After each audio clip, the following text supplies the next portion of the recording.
Anneliese Michel died on the 1st of July 1976 at the age of 23. Her frail body had endured the physical trauma of 67 exorcism rituals over a period of just 10 months.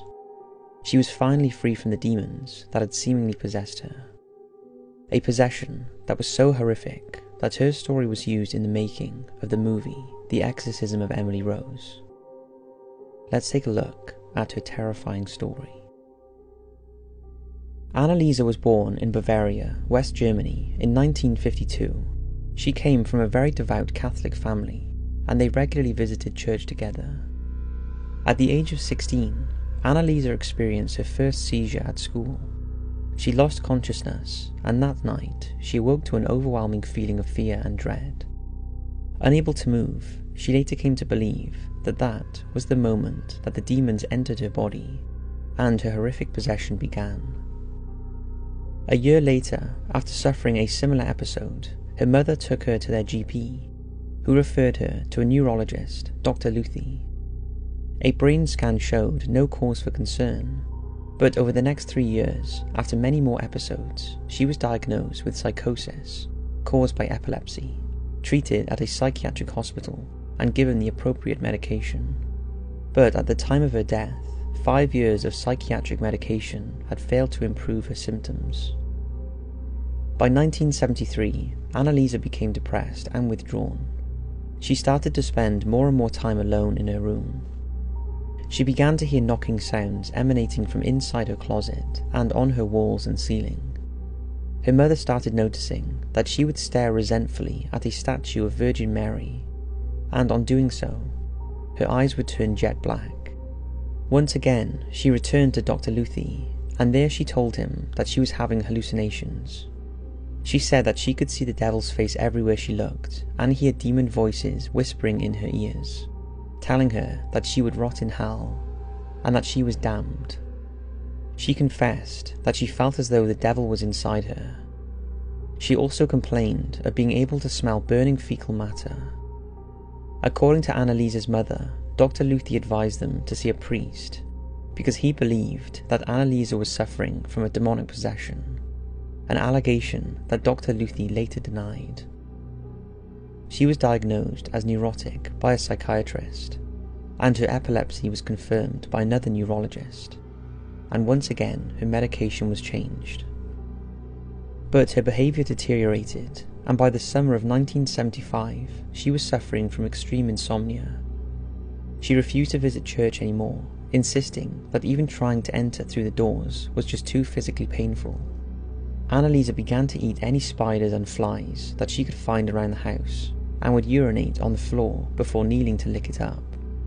She would rip her clothes from her body and lash out at her parents and her sisters in fits of rage, biting, kicking and punching. She ran through the house growling and uttering the most horrific screams, and at one point she crawled under a table and barked like a dog for 2 days. She also displayed superhuman strength when she picked up one of her sisters and threw her against the wall like a rag doll, and was able to squeeze an apple with one hand until it exploded into pieces. Anneliese continued to hallucinate, seeing the faces of demons superimposed over the faces of family members. She smashed pictures of Jesus and the Virgin Mary, and destroyed crucifixes and rosary beads. In between these intense outbursts, Anneliese would become severely suicidal. She also began to eat less and less. Her family became convinced that she was suffering from a demonic possession, and they sought the help of Father Alt to arrange an exorcism. Permission was sought, and Father Alt was able to convince the bishop that an exorcism was needed, because Anneliese was possessed. Arrangements were made to perform a full-blown exorcism ritual. On September the 24th, 1975, Father Renz performed the first exorcism rite.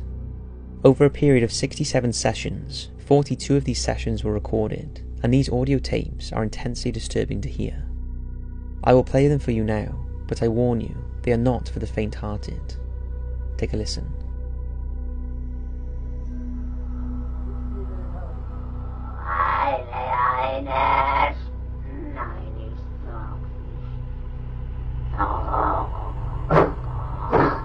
Kijk wat iets aan het hebben.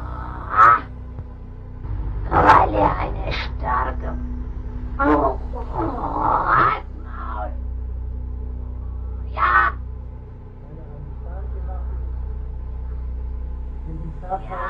Ja. Ja, gegen uns. Ich muss es dir sagen.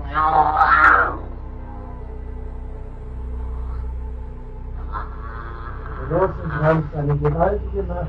Ja. During these sessions, Anneliese revealed that she was possessed by 6 demons. These demons would speak through her in growls, she would scream, and her body would contort when she was sprinkled with holy water. By May 1976, the sessions had become even more horrific. Anneliese was now refusing to eat anything. She had started to self-harm and had to be restrained because she bit holes in the walls and smashed her head through a window. Silence finally fell over the house on the morning of the 1st of July 1976, and Anneliese was finally at peace. She died from dehydration, starvation, and sheer exhaustion from the torture that her body had been put through. At the time of her death, her body was in a horrific state. Her knees were smashed and broken because of the violent way with which she had thrown herself into a kneeling position for the hundreds of genuflections that she performed over and over. She weighed just 68 pounds, the average weight of a 10-year-old child. She had open sores all over her body, 2 black eyes, and her mouth and nose were raw because of the constant self-harm. A criminal investigation into her death began, and her parents, Father Alt and Father Renz, were charged with negligent homicide. The trial lasted for over a year, and the prosecution insisted that Anneliese was suffering from a mental illness, and that medical intervention should have been sought to avoid the resulting starvation of Anneliese. However, the defence insisted that Anneliese had the right to refuse medical treatment, and that they had eyewitness testimony and recordings that would prove that Anneliese was suffering from demonic possession. The judge found the defendants guilty and sentenced all 4 of them to 6 months in prison, which was later suspended. 2 years after her death, Anneliese's parents had her body exhumed from Kilgenberg Cemetery so that she could be buried in a new oak coffin. Allegedly, this was an excuse for her parents to prove the possession because a possessed body would not deteriorate properly.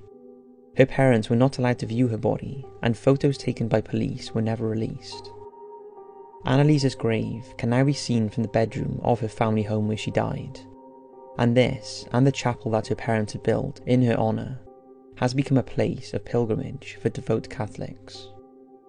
The family home has been standing empty since the death of Anneliese's parents, and some locals have claimed that they have seen shadowy apparitions flittering around there. On the 6th of June 2013, a huge fire started at the property and destroyed both the sawmill and the house. Locals have speculated that the date of the fire may have had some importance. The 6th day of the 6th month and the digits of 2013 also adding up to the number 6. Total all those together and you get the number of the devil, 666.